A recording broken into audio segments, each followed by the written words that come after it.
Hey everyone, welcome back to my channel. Thank you so much for tuning in.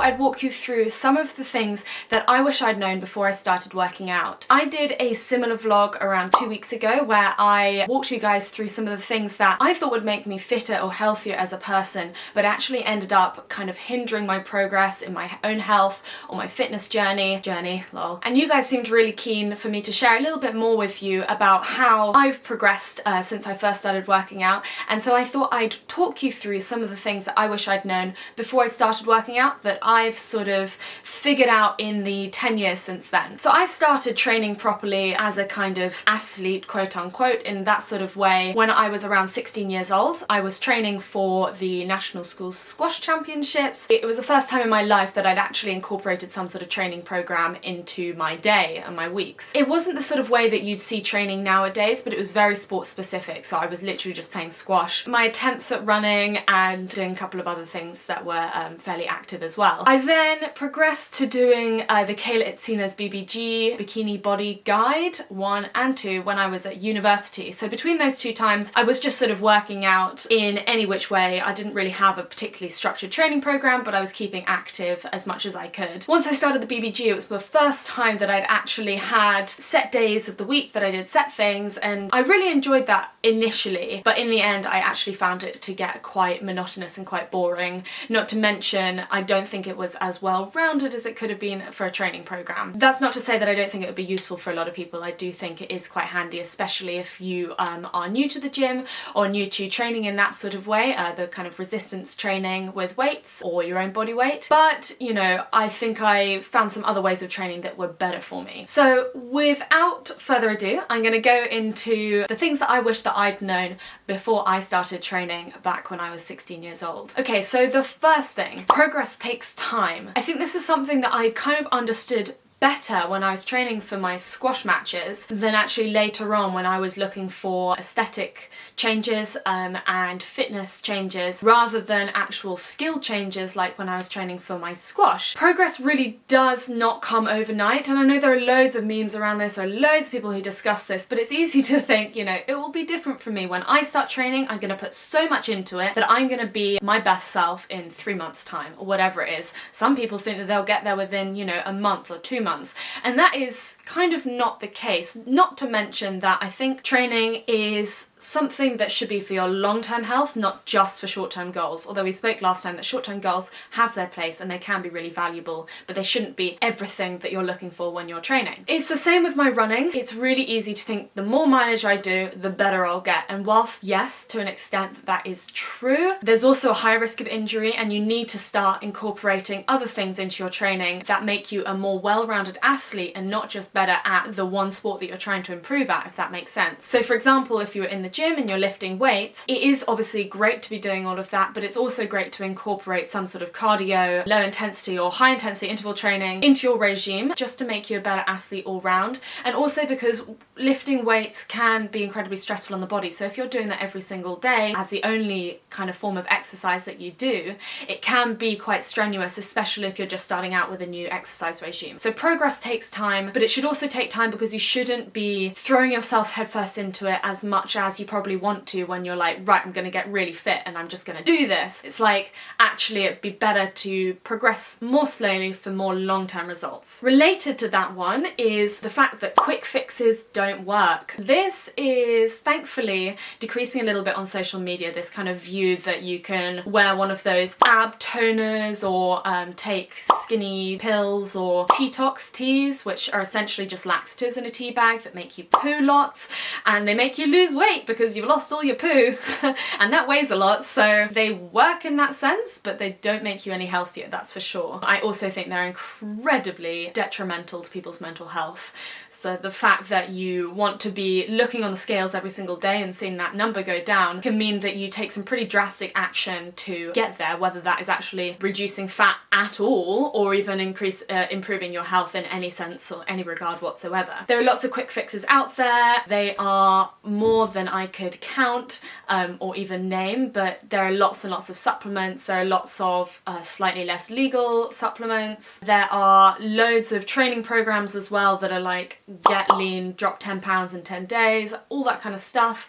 They do not work. Diets generally don't work, and it's the same with training programs that promise incredible results in a really short space of time. They don't work. I don't know how I can say this clearer, because I think everyone sort of wants to try them because they get drawn in, and I'm very much the same. You know, you can get drawn in with the promises, the marketing that these places and supplements have. They don't work. I'm just going to put that out there. Obviously, if you want to try them, but it's a total waste of money. It could be detrimental to your health, and also means that that time that you could have spent getting a good routine, building some better skills in the gym and out running and all that kind of stuff, you're actually just spending on stuff that doesn't work. Quick fixes don't work. I cannot say that any more times because I will just sound like a broken record, but they don't. Don't try it. Long-term goals is where it's at. The third thing I wanted to say, I wish I thought about the fact that I had the rest of my life to improve my fitness and to stay healthy. It's kind of related to the first 2 points again. In regards to progress taking time and quick fixes don't work, not working, you have the rest of your life to get fitter, and you don't need to be the fittest you've ever been every single year, and you don't need to see improvement every time you're at the gym. This is something that I'm struggling with a little bit at the moment because I can't get to the gym at the moment. I can't do my spinning, I can't do my resistance training as much as I would like to. I haven't lifted a weight in, I don't know, 4 months or something, and it's easy to think that all progress is lost and you're never going to get back to where you were before. A, that's probably not true. Your body has a very good capacity to put on muscle mass and increase speed and performance even after long periods of not doing what you were doing before. It's muscle memory, and your body will be quicker getting back to the position that you were in before than it was to get there in the first place, if that makes sense. So don't worry if you think that you're losing a whole load of progress now. But at the same time, remember that this year doesn't have to be your fittest year.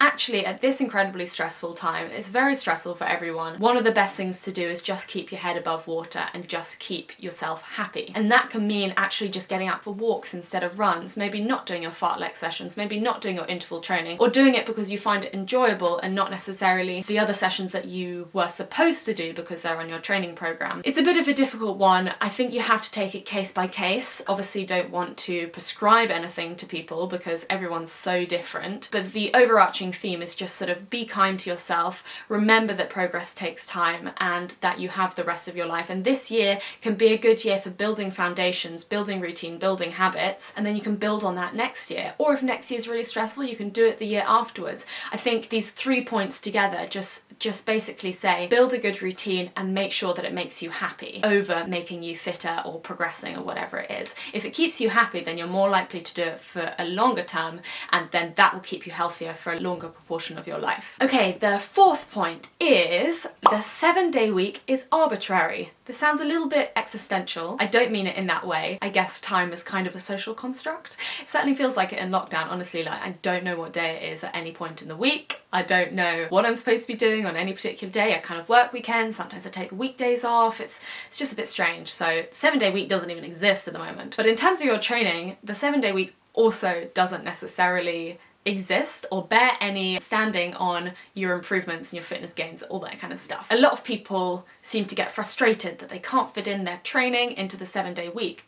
And what I always say, and this is something that I've only started realizing recently, is that still incorporating things sort of once every 10 days or whatever it is still beneficial. So when I was doing a lot of running, I was incorporating my physio routine, but I wasn't doing it every single week, but I was doing it most weeks. That's still as beneficial. Like, the difference between doing it every 7 days and every 8 days is kind of minuscule. Yes, the gains may be marginal, but actually, if that means that you can fit in better training sessions or that you're having an extra rest day because you really need it, then that's going to be beneficial. My boyfriend, for example, he really enjoys doing particular sessions, weighted sessions, or pre-lockdown, particular weighted sessions on particular days. So, you know, back and shoulders, arms, legs, glutes, like that kind of stuff. You can see that I haven't been to the gym in a really long time. He wanted to do those on particular days, but when he missed a day, he'd be like, oh, I've missed my leg session for this week. It's like, well, you can just push it back a day and push everything back a day. As long as you're getting in enough rest and you're getting in the sessions, the progress will still be made. Don't worry too much about the 7-day week. Don't worry necessarily about fitting in your particular sessions every single week. As long as you're getting in them as and when you can, then that is still a good thing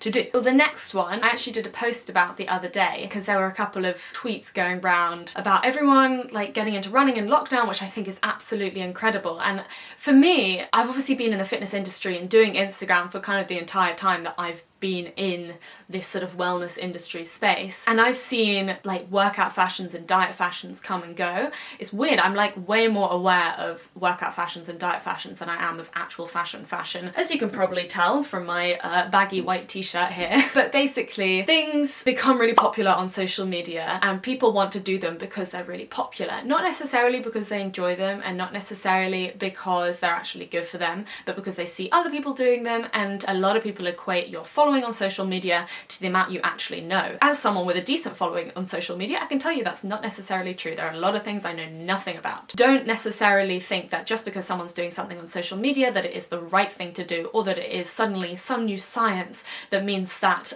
you will get immediately fit if you start doing this type of training. The best example of that I can think of at the moment is the sort of Cardino, #Cardino, and everyone doing resistance training, especially women. This is a difficult one because obviously it is amazing for women to be lifting up weights in the gym. Back at the time that I was at university and back at the time that I was at school, we weren't even allowed, well, at school I wasn't even allowed in one of the gyms that had all the weights in it. Like that was the boys' gym, what did we call it? Testosterone cave or something? It was literally purely for the boys, we weren't allowed in it. And then we had another gym that the girls could go into and it kind of had light weights in it and like, yeah, you can lift up like maybe 5 kilos maximum. I think it's amazing for women to be encouraged to go and lift weights and do resistance training, and I have said so many times and will continue to say that resistance training is key for anyone who works out and anyone really who wants to be healthy in their life. Having said that, just doing resistance training and cutting out all cardio isn't particularly healthy either, in the same way that just doing cardio and no resistance training